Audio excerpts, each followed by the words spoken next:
Stray cats are common sights in many neighborhoods, often slipping through the shadows or lounging in sunlit patches of grass. These elusive felines, with their cautious eyes and sleek, independent demeanor, often elicit a strong emotional response. You may find yourself wanting to reach out and offer a helping hand, or, more likely, a dish of food. But while feeding stray cats may seem like an act of kindness, it can actually have some serious unintended consequences.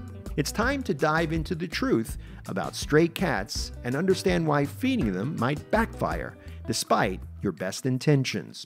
Stray cats are not necessarily homeless in the traditional sense. Some are abandoned pets, while others are feral cats that have never had any human contact. These cats often form colonies and establish their own territories, adapting to urban or suburban environments as well as any seasoned city dweller. Their survival skills are impressive, but life on the streets is harsh, and they often face threats such as disease, predators, traffic, and the scarcity of food. Naturally, it's easy to think that a little extra food from a friendly human could make their lives a bit easier. However, this seemingly compassionate gesture can create a complex web of problems that many people are unaware of. One of the most immediate issues is that feeding stray cats can lead to an increase in the local cat population. Cats are prolific breeders. A single pair of unspayed and unneutered cats can lead to hundreds, even thousands of descendants within a few years. When you start feeding a few stray cats, you're essentially providing a stable food source that supports more cats in the environment than would naturally be sustained. This means more kittens being born into a life of struggle and hardship. While kittens are undeniably adorable, their chances of survival in the wild are slim, and many suffer from malnutrition, disease, or accidents. In this way, what starts as an attempt to help a few cats can quickly spiral into a much larger problem that is difficult to manage. Moreover, feeding stray cats can inadvertently attract more than just cats. Food left out for cats can draw other wildlife such as raccoons, opossums, even skunks. This can disrupt the local ecosystem and create an unintended nuisance for neighbors. These additional animals can also pose a risk to the cats themselves, leading to territorial fights or the spread of diseases such as rabies.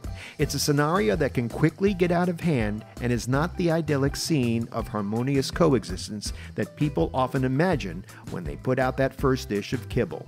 Feeding stray cats can also contribute to environmental damage, particularly to local wildlife. Cats are natural hunters, and even well-fed cats will hunt if the opportunity arises.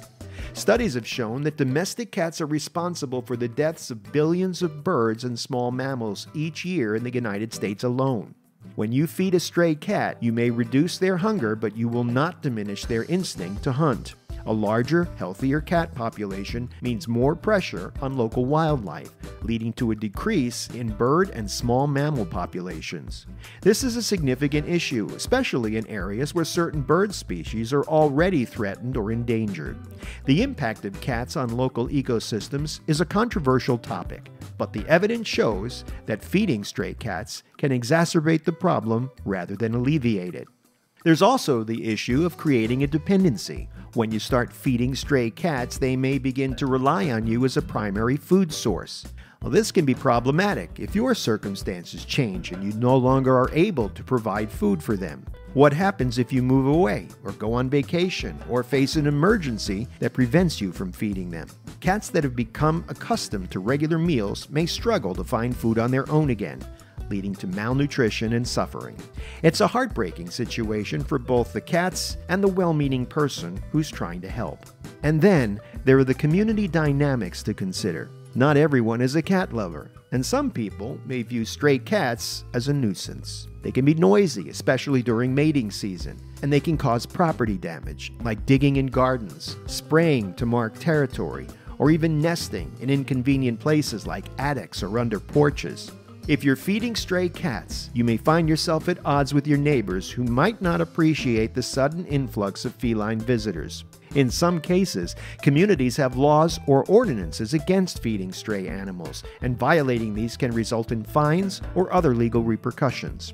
It's a tricky situation that can cause more friction than you might expect. So what's the best way to help stray cats without causing these unintended problems? The most effective and humane approach is through a method called Trap, Neuter, Return, or TNR.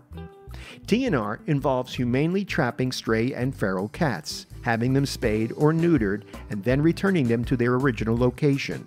This not only prevents them from reproducing, which helps control the population, but also stabilizes their presence in the area. Many TNR programs also provide basic veterinary care, such as vaccines, which help improve the overall health of the cat colony. By participating in or supporting TNR programs, you're helping to address the root cause of the problem rather than just the symptoms. Over time, TNR can significantly reduce the number of stray cats in an area and help improve the quality of life for those that remain. These programs often rely on community support, so volunteering your time, donating, or even spreading awareness can help make a huge difference. In addition to supporting TNR, another way to help is by fostering or adopting stray cats when possible. Many stray cats, especially those that have had some human interaction, can be socialized and eventually placed in loving homes. Shelters and rescue organizations often have resources and programs to help stray cats transition to indoor life. By adopting or fostering a stray cat, you're giving them a second chance at a happy, healthy life off the streets. If you're determined to feed stray cats, it's essential to do so responsibly. This means committing to the long-term care of the cats, including ensuring that they're spayed or neutered and have access to veterinary care. It also means being mindful of the impact your feeding station may have on the local environment and community. Keeping the feeding area clean, feeding at regular times, and removing food promptly can help minimize issues with wildlife or pests. But even with these precautions, it's crucial to recognize that feeding alone is not a solution to the stray cat problem. The truth about stray cats is that while our instinct is to help, we need to think carefully about how we go about it. Feeding them can seem like a quick fix, but without addressing the underlying issues, it can lead to a host of unintended consequences. It's a complex situation that requires a thoughtful and compassionate approach. By supporting TNR programs, working with local shelters, and educating ourselves and others, we make a real difference in the lives of stray cats and in the communities that they live in. So the next time you see a stray cat and feel the urge to put out a bowl of food, take a moment to consider the bigger picture. There are many ways to help, and while feeding might seem like the easiest option, it's not always the best one. With a little bit of effort and a lot of love, we can all be a part of the solution, creating a safer and more sustainable environment for these resilient and resourceful animals. Time for today's viewer poll. Today's question is simple. Have you ever worked with your local TNR program to help out the stray cat population in your neighborhood? If so, drop down in the comments section below and let us know how that worked out for you. Thank you for your support. Please like and subscribe to our channel, and we'll see you in the next video.